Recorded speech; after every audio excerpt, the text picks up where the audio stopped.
You're watching WWETV, United Kingdom.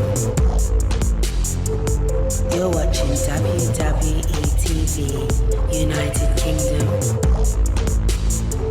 You're watching Worldwide Entertainment TV.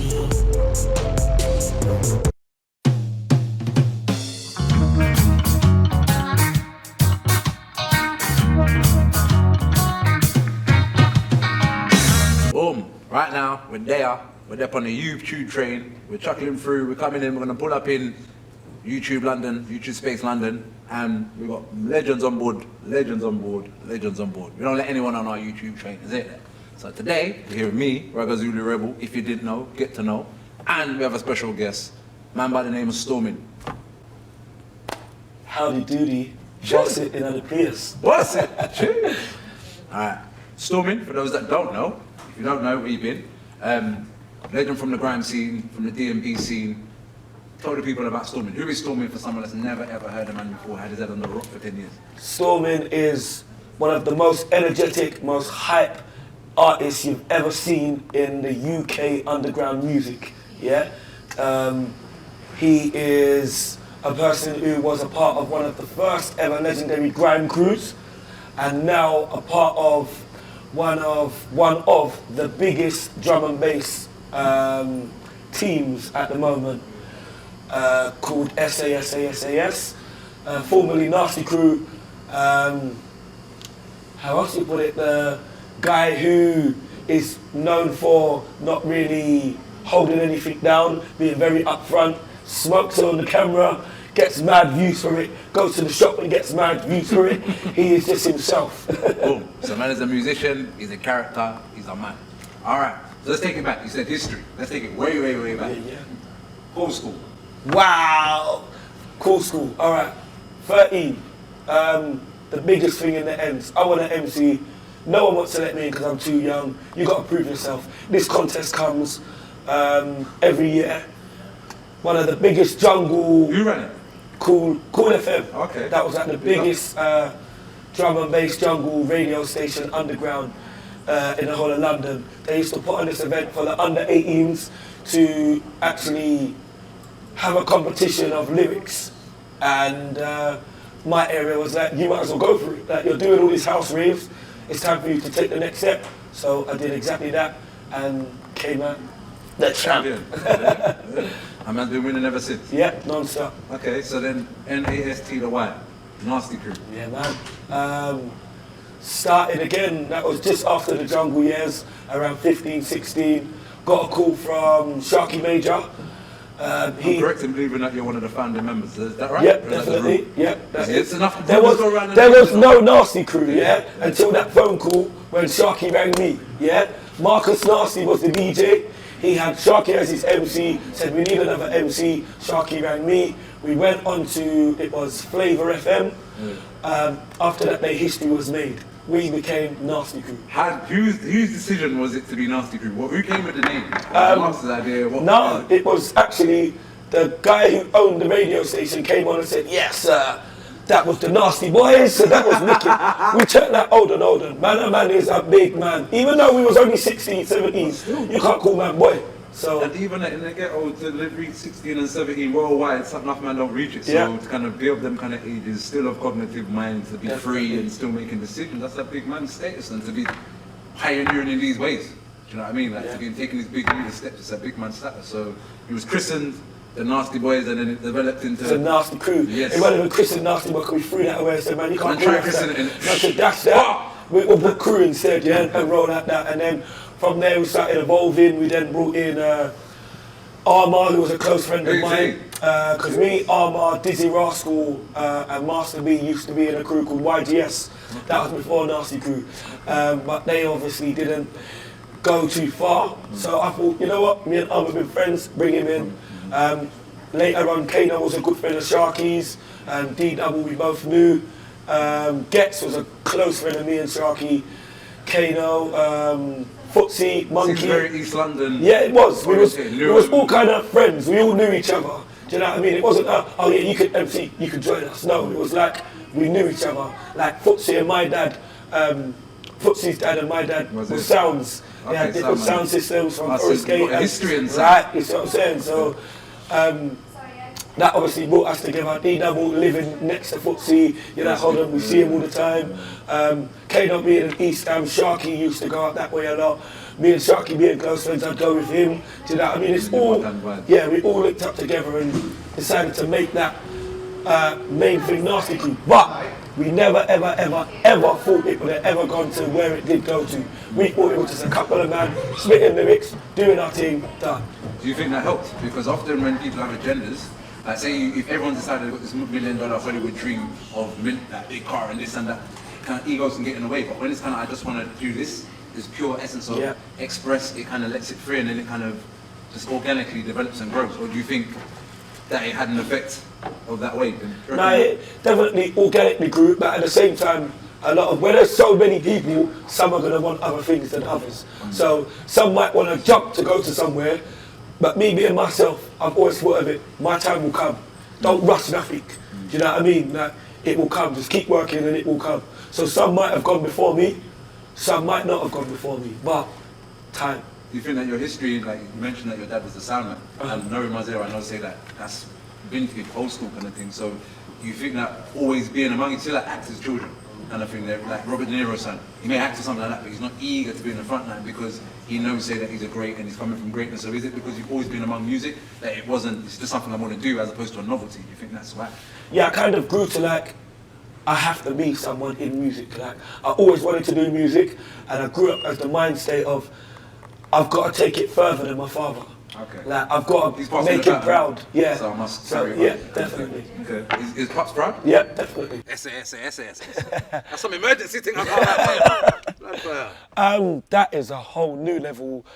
After the Grime, 6 years ago, Grime got a bit funny. Yeah. 6 to 7 years ago, Grime went a bit mad. House come out? House come out. So you're either going to be a funky house MC, or you're going to try and still do Grime. Everyone started trying to rap. Oh, you're going to rap? Everyone started trying to rap. Or he's not trying to rap doing like commercial songs or R&B tunes with hooks on them and stuff, and it was a bit uncomfortable for some people. Yeah, and me loving the stage, there was no more Grime raves. They were trying to lock them down. So it was like you get one Grime rave every 6 months, going from 3 to 4 every week. So you're like, what am I going to do? How did you survive in that time? Exactly. So I linked up with a very old school friend, Shabba D, who was very close with my uncle. And I was just going around him. Family, I was just going around him and vibes in. And one night it was like, I'm going to take you to a rave called Breaking Science. Come with me, see what it's like. I swear I got in that rave. And the feeling, it was like, I want this. This is what I want. Like, the energy, the vibes. So, right at the end of the set, Shabba passes me the mic, have a little switch, but that's not my genre. So I'm spitting grime bars on drum and bass, so I'm finding finding it a bit hard. So then I've come back after the show and like, Shabba's been like, you've got something, you know? Like, if you kept at it, you never know. So I said to myself, let me take a year out of grime and do drum and bass. And I started writing to drum and bass, writing.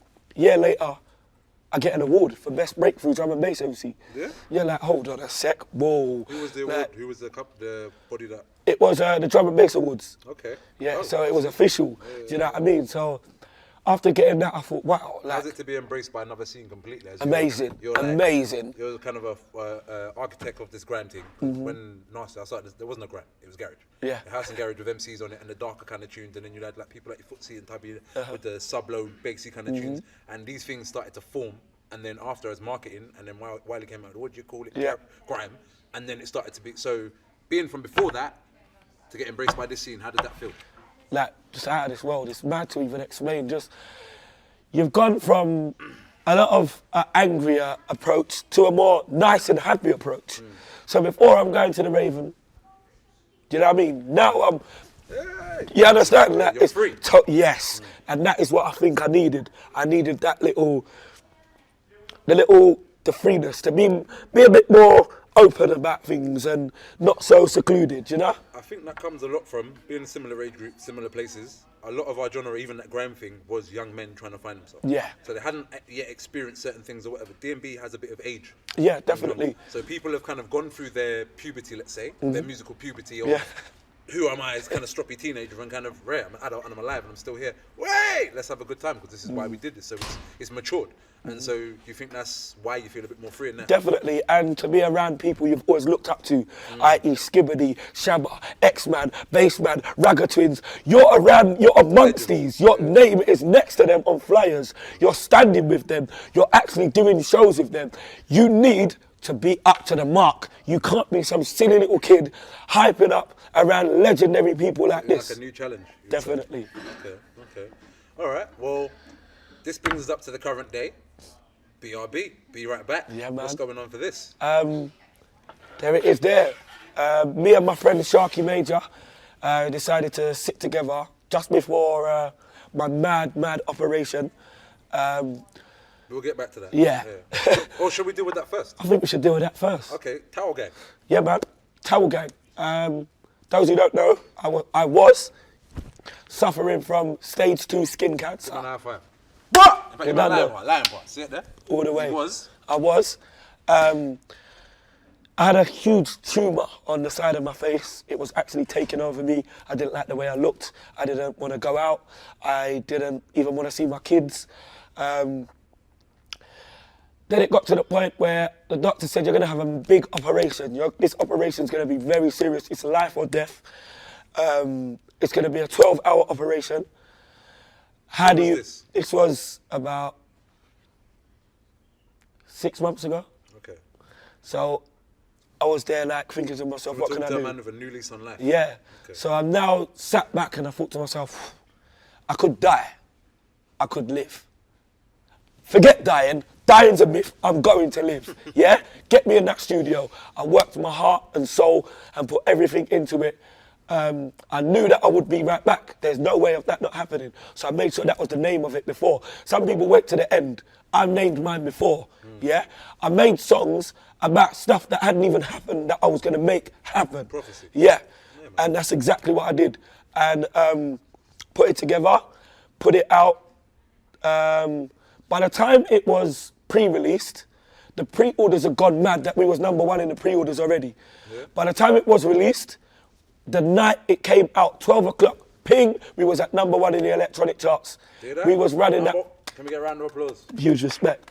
And that is to do with all the fans, supporters, everybody backing around and being strong and believing in yourself. And as well, when you have a cause that is more than just vanity, it's more than just, this is who I am, this is my life. Mm-hmm. See there? I want to live, you know? And people must be able to relate to that, do you know what I mean? Definitely. A long time we turn around and watch the music, so to see man fight, to survive, to be here, and to continue to create is a powerful thing, man, so definitely, kudos, man. I salute that. Highly, man. Highly. All right, so it brings us into the mixtape. Who's on the mixtape? We got Ras Demo. Legend. Definitely huge from the tune Fire. You know what I mean? You can't. You got Merkston from the new crew, gang, whatever you want to call them, the movement. That's Gets, Scorcher, Devlin. Yeah, you called it Reinforce. They've re-come back with an extra. You know what I mean? We've got Shabba D on there, of course. Legend. A singer called Taeyong, who I rate very highly. Another one called Inferno. A new up-and-coming drum and bass MC called Swifter, doing a lot right about now. And also I had to have the legends on there, Sharky Major, Nasty Jack, Hitman Hyper, and the guy Teddy Buckshot, who's causing madness on the roads right now. So, yeah, man. Okay, so that brings us up right to the now. Well, talking about, you're saying artists and that new artists that are coming, is there anyone that you can recommend for people that don't know? You're on the stage, on a platform, people know you. Is there anyone that you're listening to or liking or that you want to push forward into the forefront for the world to check out? Because we've got to bring forth the next gen. There's a new artist called Black Steve. Look out for this guy. This guy is abnormal. I'm not saying this just because he is my brother, but he is taking the place by storm. Yeah? He's absolutely... Yeah, YouTube it, Black Steve, yeah? Also, Swifter, Traumatic, Azar and Grimer, another guy called King Ra, coming out of major music, look out for him also, and Inferno, the singer, definitely. Boom. Oh, that's us, man. The YouTube train's pulled up in the station. They are. Storm. That's us, man. The YouTube big respect, man. Done now. Yeah, Storm. Boss it! Boss it. Boss it! Footsie.